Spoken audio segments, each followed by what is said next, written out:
আনুপাতিক নির্বাচনে আরও কিছু সুবিধা এখানে উল্লেখ করা হয়েছে। এখানে বলতেছে আনুপাতিক নির্বাচন সংসদে প্রবেশের ক্ষেত্রে ছোট দলসমূহের প্রতি বৈষম্য দূর করে।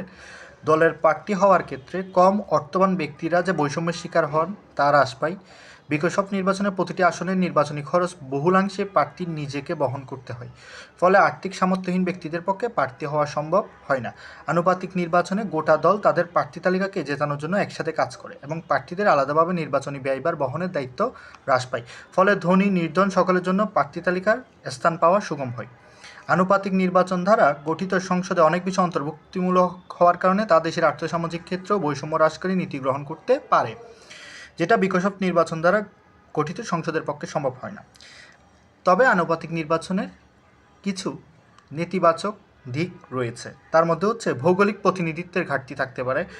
জোটবদ্ধ সরকার ও ঘন ঘন সরকার পরিবর্তন এবং ছোট দলসমূহ নিকট বড় দলসমূহের জিম্মি হয়ে যাওয়া, দলের ঘাড়ে বন্দুক রেখে শিকারের সুযোগ সৃষ্টি এবং দলের মনোনয়নে দলের নেতা নেত্রীর ভূমিকা বৃদ্ধি।